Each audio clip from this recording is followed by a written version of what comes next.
get this started.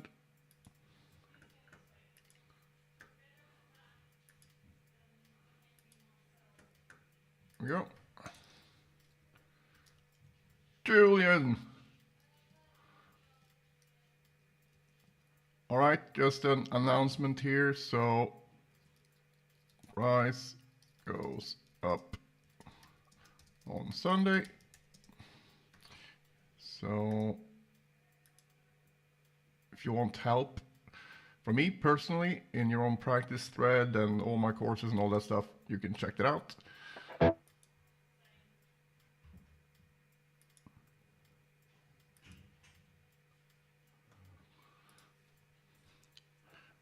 Yeah, all right, so if no one's seen this before, hey Ben, so I'm basically just gonna be sitting here doing my practice and then answer questions in between exercises.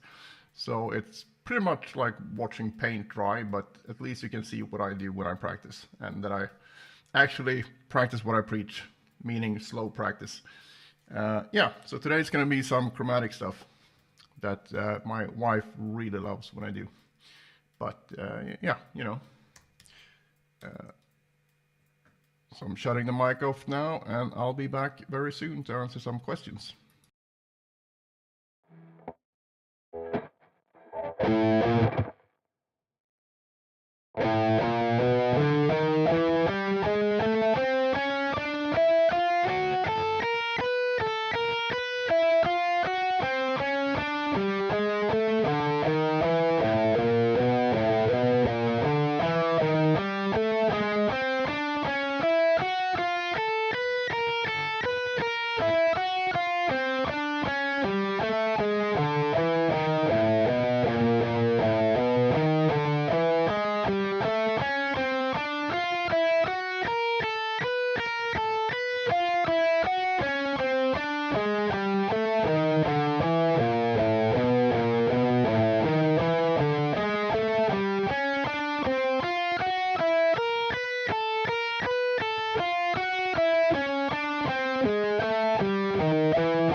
Hey, Robbie.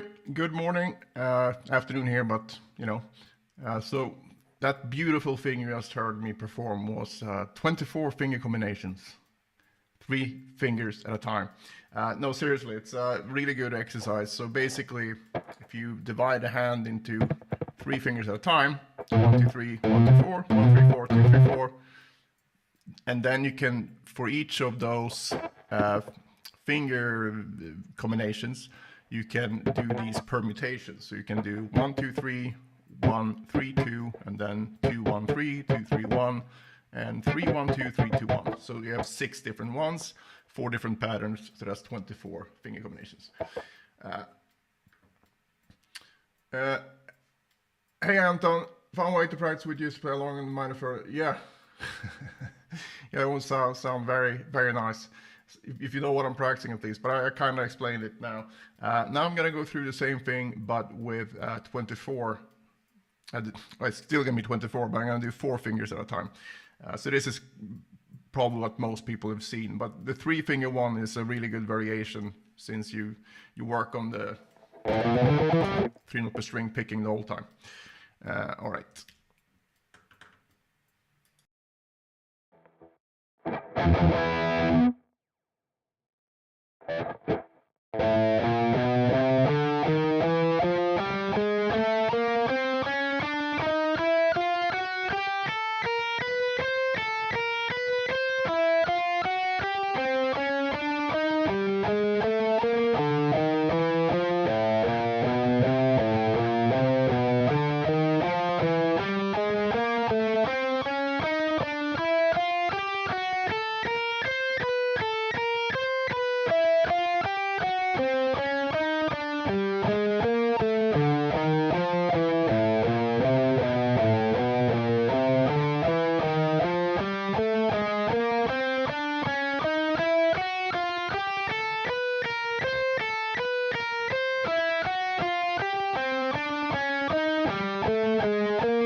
All right. Hey, Ismail. Good day. And yeah, no more questions than that. It's not really a question, but anyone tuning in now wondering what the hell I'm doing, I'm just practicing and figured I can just as well put on the stream and then answer some questions in between in case anyone has one. Yeah.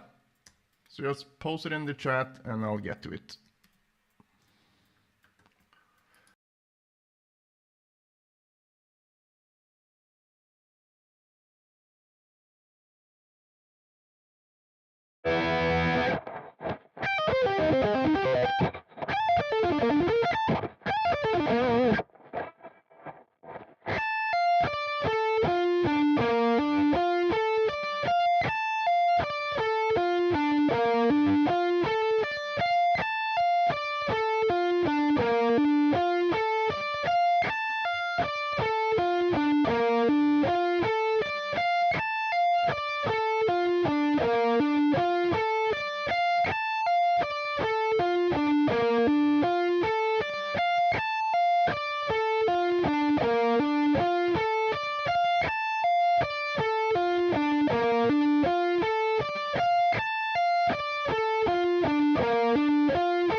Hey, Josers.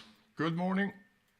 All right, let's see. Julian, I find them picking arpeggios is fairly tough to keep the pick leaving the string and going the same distance, and the string before the change makes me swing way wide and only sometimes. Huh? What do you mean? What? That's why you want to use rest strokes. So you don't want to do this. So if you try doing this, and then slow that down, you're gonna see that your hand kind of wants to tilt a certain direction to make, you know, downstrokes easier and upstrokes easier, but also you never get this. So the right hand part of sweeping, or the picking hand part of sweeping, is actually the easiest part in terms of speed. You already have the speed built in. You know, even someone that doesn't play guitar can put a plastic thing on this string and just let it go like that and like that, right? So, and then if you combine that, you basically have your sweeping technique. But the problem comes when you add the left hand or the fretting hand, because usually what happens with students that I've seen is like they do it correctly like this, but then for whatever reason when they add the fretting hand, it's like not that bad obviously, but it's like they start doing really weird stuff with the right hand.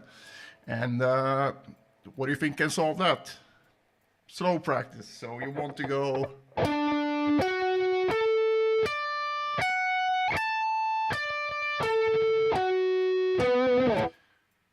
tremolo picking.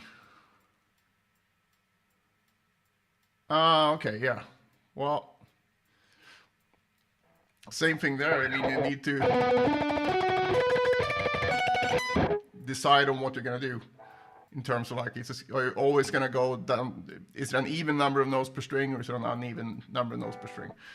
So, anyway, more practice.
All right, let's see. Oh, stuff is happening here. Black metal tram. This is a true way. Yeah, it really works for me and the students, hundreds of students that I taught throughout the years. But it's also, like I said before, it's like watching paint dry. But at least I know that the time that I put in is gonna improve my playing instead of sitting here and like trying to play faster than I can and push the speed and all that stuff. That has never led anywhere for me. Uh, yeah, exactly, Julian. You, you kind of have to know what you're doing before you can do it, right? So make sure you know what you're trying to do. Otherwise, it would just be very random. Uh, oh, practice room, yeah. Actually, I might start scheduling these in the practice room as well. But I've just started these on a whim. See what happens. From ye old Skype, yeah. Is this a practice room? It is. Uh, Thank you, Josers. If you want more of this stuff, I highly suggest you check out the link in the description, because that's where you can get a lot of guitar nuts.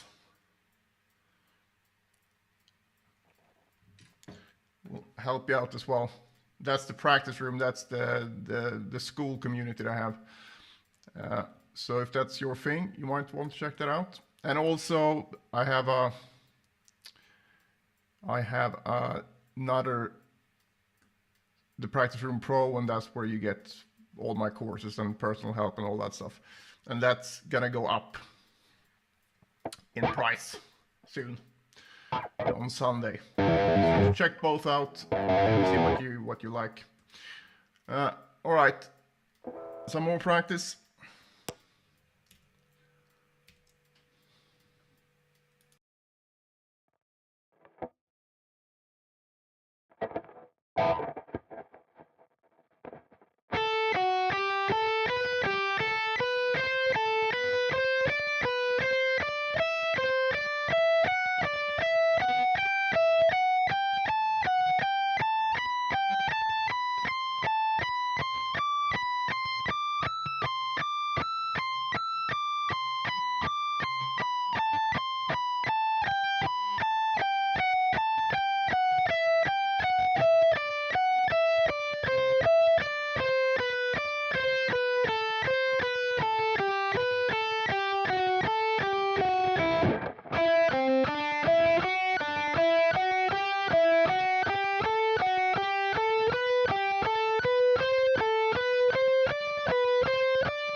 Yes, I do music full time.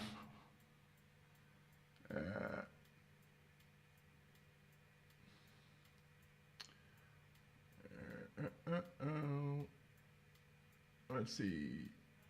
Thank you, Josers. Got it. Ryzen, you really consider what to streaming? Yeah, I try to be. DJB, who cares? It's a valuable practice tool regardless. What's that in reference to? I must have missed something. Anyway, more practice.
Let's see.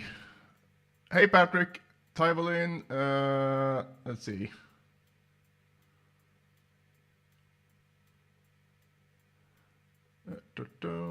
When you say full time, is that full time guitar tuition only, or do you do other things like session guitar work? I've done it all basically. I've done some pretty big sessions via a friend of mine that I can't talk about because it involved Hollywood music. Basically, the Hollywood music, what's it called, union, wouldn't allow people outside of the union to play on certain things, but I did anyway. So I didn't get credit, I just got paid. So that kind of sucked now, because during that time I was composing music for Epidemic Sound. That you maybe have seen that on. If you search my name on YouTube, you're gonna see a lot of, background orchestral type music, and I wrote close to 700 tracks for Epidemic Sound, the music library, which I luckily still get paid for. But it's so I've done that. So I basically stopped playing guitar for 10 years, just focusing on composition and learning how to do that properly. And now I'm basically doing my main thing now is the school community, which I love. And I do very limited private lessons because my time is very limited. And yeah, so it's everything music basically. Oh, that sounded like Rick Beato. But I've been doing a lot of stuff. Joseph, on YouTube a lot. There isn't much like this at YouTube. Well, I mainly do it because I'm sitting here practicing anyway, and I found also that having people look into that, and especially students of mine, they can see that I'm not just telling them to practice slowly. I do that myself as well, and also it's fun to answer some questions. Yeah. So hey Patrick. So I think that's gonna be the future of YouTube anyway, because there's so much AI bullshit coming out now. So actually having a real person, being here, is gonna make a difference, I think. Oh, thank you, man. Cody, sorry, can you please tell me how to practice with this? Well, exactly what I'm doing now. I have a metronome in the background that you can't hear, because that would be excruciatingly, it would be super annoying for you to listen to that. So I'm doing that, and it's set to 80 BPMs, and I do 8 notes, so 2 notes per beat. That's the tempo that I prefer to practice. But then you have to go slower, because you're why I do this so slowly is not because I can't do it faster, right? So that's I do it so I can do it faster without screwing it up, right? So that kind of thing, right? Most people think that I would be sitting around that tempo and practice it, but that won't help me improve it, because we play with our brains more than our fingers, and if you keep repeating bad stuff, you can't think like, well, if I just do 10,000 reps sloppily, then the 10,001st one will be perfect. So that doesn't really work. And also, when I practice, why I practice so slowly is that I found a tempo that works for me that's slow enough so I can control everything. Also, making sure that I'm not doing this, slowing everything down. Instead, I'm using something that's called transition time. So I try to go as quickly as I can from note to note, right? So I'm training myself to do that. So that's the thing. Let's see. Yeah. Actually, I got approached by some AI company that's like, oh, can we train on your content and then you get compensated? I'm like, fuck no, you cannot. So I think it's, yeah. And also the AI is great. I use it for, basically I can write my ideas and then it can structure it for me, but it's still so many things that it can't really do, especially if you know about it. So I know music theory really well, and I can see right away when I let ChatGPT do something and I see like, wait, hang on, that's wrong. But it's so convinced that it's right, so you kind of have to be like, hey, that's actually wrong. And they're like, oh yeah, I'm sorry, I just said something that looked like it would be right. So you can't really trust that yet, but it's always gonna get better, of course. So.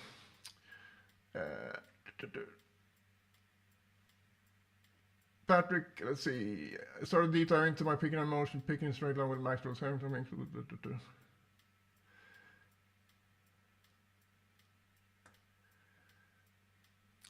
Well, Yeah, but I just think it's people gonna, when you say you get still get paid, maybe collaboration. I think I'm not gonna use AI for any of that stuff, but I think there's gonna be a lot of AI content that's gonna drown the the platforms, unfortunately, with bullshit. And I think for guitar and things like that, I think it's important to have someone that's actually done it in real life, because what's the point otherwise? So I'm not worried about that part, but I think having some live sessions, AI can't really compete with that yet. So, but who knows? You 5 years ago, no one even heard of AI in this context, so it moves so quickly. But let's see. Yeah, speed without cleanliness and accuracy is a big part of mess. Agreed. Chonk, chonk, chonk goes to pick. Yep. Chonk, chonk, chonk. Yeah, Patrick, I think I developed my technique way before the pick slanting stuff. And I don't think Troy Grady is wrong per se about any of it, but I do think it can become just another thing that people obsess over. And I've had students that they wanted to play something and they could ask like, can you do it on one string? And they couldn't. It was a sloppy mess, and they still thought like, well, it's the transition that's bad. But I mean, that could also be bad. But in most cases, it was like the synchronization of single string wasn't there. So and if you repeat something over and over again, and you really listen to your body, so to speak, you can actually feel what feels correct. In terms of like when you move your hand in a certain way, you're gonna feel more resistance than if you do it another way, and that's gonna be very dependent on how you pick. Whether you use only wrist, a combination of wrist and forearm, or whatever it might be. So it's very personal to you. So you need to think about that as you practice. That's good that you rather chill with me than a computer. Yeah, I think most people, the more AI stuff people see, the more I think people are gonna be like, okay. It's kind of like, if my favorite author came out with a new novel and then he said like, oh, I just AI generated this, I didn't do anything, I would be like, okay, I don't want to read that. On the other hand, if he got AI to help in terms of like, if you have to describe a scene and you can have AI help you do that quicker, so maybe he can release 3 books in a year instead of 1, that would be cool, because then it's still his ideas, right? So I think using it is good. Yeah, I'm using a metronome, 80 BPMs.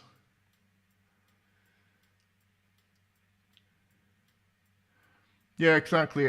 But also the whole thing with like, people think like, oh, AI will take over, and then like, oh, no one's gonna want to play guitar or whatever instrument anymore. But that's not true. I mean, we've had pretty much since MIDI came into the music world, which was like the early 80s.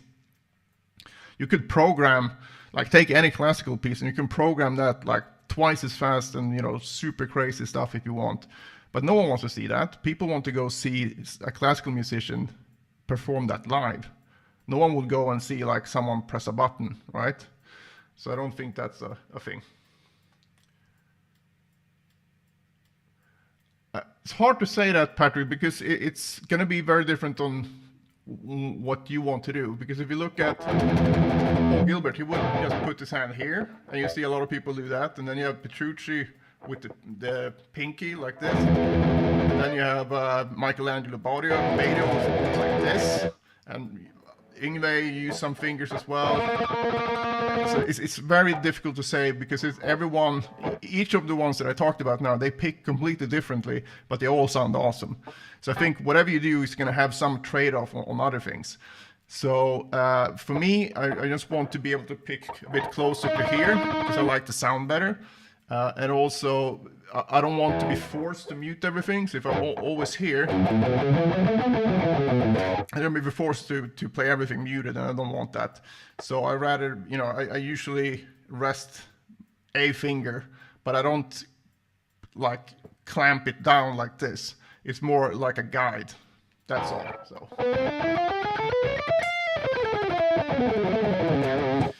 Can you tell if someone's cheating guitar means they made it perfectly? Yeah. Most of the time, it's quite obvious. And also, I've been doing this so long, so I kind of know when something is too perfect. Like, you can hear every pick stroke is like, well, it's like a guitar profile, pretty much. So you can definitely hear that. Because even, you know, Gilbert and, I mean, the newer guys as well, Baxty, you can hear some imperfections, right? But that's just a human thing, and that just makes it sound cool. Same thing with like vintage Yngwie. He would screw some notes up, and you know, it wasn't, you know, but then he would just nail something, and it would be amazing. I think a lot of these. Also, it's kind of like with the, and this is just me being 46 years old, and I don't really, I'm not a big fan of a lot of the guitar players now, because they kind of sound very similar tone-wise, because I think they use kind of the same plugins or whatever, or it's an aesthetic that they have in mind. But so I've definitely, it's easy to tell when something is faked, but sometimes it's not. You know, I've seen people like post, oh, here's me just practicing, and then I see someone else do a deep dive and show that it's actually fake, because they see like strings ringing and that shouldn't be ringing, and so it's just stupid.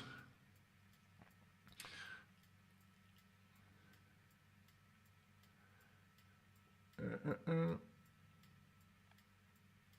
78 here as well, dude, but I'm born so late in the year. December. So anyway, hope that explains or answers your question about the cheating stuff. But it's so stupid though. And you know, I wouldn't mind it if it was like, oh yeah, you know, I have this solo that I want to do for my record, and I can't play this, and I want to include it anyway. Okay, fine, right? But if you're open about that. But my problem is when people start posting fake shit like that Italian dude, and then start selling tabs and lessons and getting deals, and it's like, yeah, but this is not real. This is like you're going to the fitness industry and you just Photoshop everything, and you know, you've skipped leg day all your life, but it doesn't look like that in your pictures. So then it's kind of fraud for me. So it's crazy.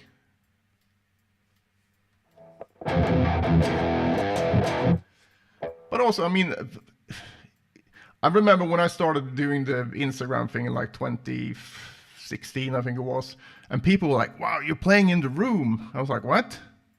Because I had, you know, now you can, when I post videos now, I usually do through the DAW, and I have to sync it up later because of this room is quite bad when it comes to, so I have headphones on here. The room is quite bad for the dynamics, so when I hit like an E and go oomph, so it's not great. So that's why I have to do that. But I used to just record with the, I don't know if you can see it, but I have a small practice Marshall amp that I used to record every video with, and you can find it on my YouTube, or my earlier YouTube videos, and also on my Instagram. And I was so confused. I was like, what do you mean not playing? But then even back then, it was like fairly common to have people fake shit. So I think people, when they can hear this in the room, and it's, you know, you can hear the, I don't know if you can hear the strings a bit more, then it's gonna be, it's just more real. But and obviously, if you do it live, then like a live stream like this, then it's it will be a lot of trouble to try to fake that, right? So yeah. Anyway, I'm gonna do one more exercise, and I'm gonna be done for the day. Let's see. I think let's see. Year of the Golden Horse. That's cool. Patrick, what do you think about Anton Parn's magical string transition technique? If not, he's an open target. I mean, he's selling a thing and he needs to make a living, and I also think he is an amazing picker, probably one of the best I've seen.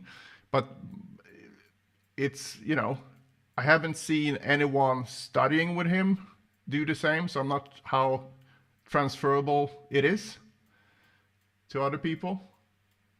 And I actually talked to a guy who did some of his stuff, but basically was like, oh yeah, you need to totally redo your technique and do all this stuff, and I don't think that's needed,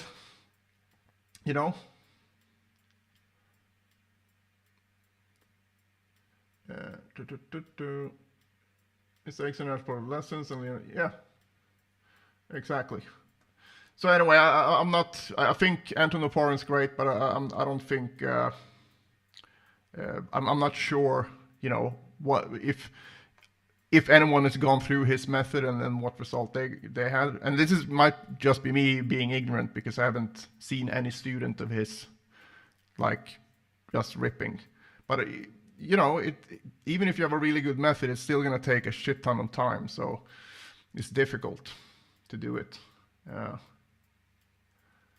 Anyway, gonna do one more, and if there's any questions after that, I'm gonna deal with that as well, and then we're done for the day.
All right, let's see. Thank you very much. Very much appreciated. Great. Next year is your year in John's. Yeah, we're a couple of old dogs. Every year is a blessing. You're welcome, Patrick. Before cell phones. Yeah, actually, whenever I tell a student, like, well, when I started, it was before the internet, and they're like, what? What? Tell me more, Grandpa. So yeah, it's it's kind of crazy though. The technological advances, like we got the cell phones, but also we got internet, huge thing, obviously, but also now we got AI, so it's crazy. It's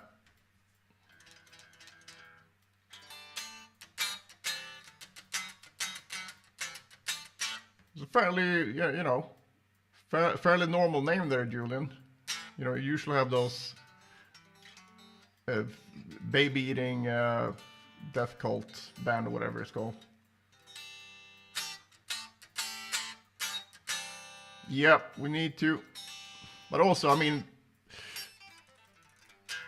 today's 50 seems to be like the third being 30 before or something.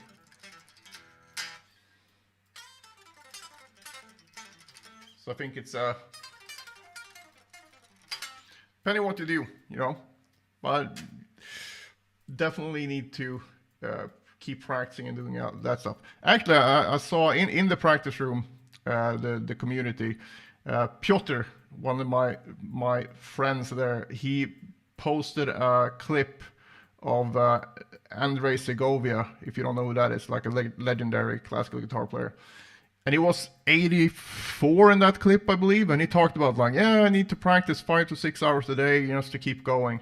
And that was like a master, one of the best classical guitar players to ever live. And he still practiced 5 and 6 hours a day, So that's why it's hilarious to me when someone comes to me and like, I don't get it, man. I bought this course, like shred in 10 weeks, and I practiced the whole thing like 30 minutes a day, but I still can't shred after 10 weeks. It's like, no, of course not. Why? It takes way longer than that. So it's hilarious when people think like, I practice for a whole half hour per day. It's like, it's not gonna, I mean, I'm not gonna say it's gonna do shit, but especially if you're into like more technical guitar stuff, it's gonna take way more practice than that. And that shouldn't be a bad thing to hear. That should instead be a relief, because if you haven't gotten the results, even though you practice, half an hour to an hour or whatever, then like, shit, maybe I have been doing the right thing, but I just haven't done enough of it. So, yeah. So I think that's cool to see when you see legends like that still practicing that much. And it just takes time to, as it says here, chops maintenance. It takes time to just maintain it, and it also takes time, even more time to get better. And if we relate that to Baxter, for example, he said that to maintain for him was 3 hours a day, and to really get noticeably better, he would do 8 hours a day. So, kind of puts it into perspective.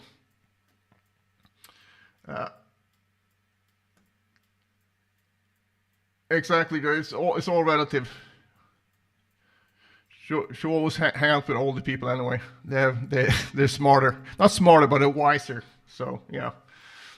Anyway, great seeing some new faces here today.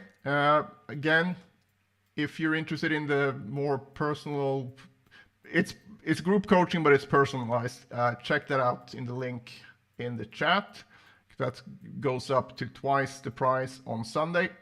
And yeah, I agree with that, Josers. And other than that, just check out the practice room as well. And yeah, and see you in the next stream.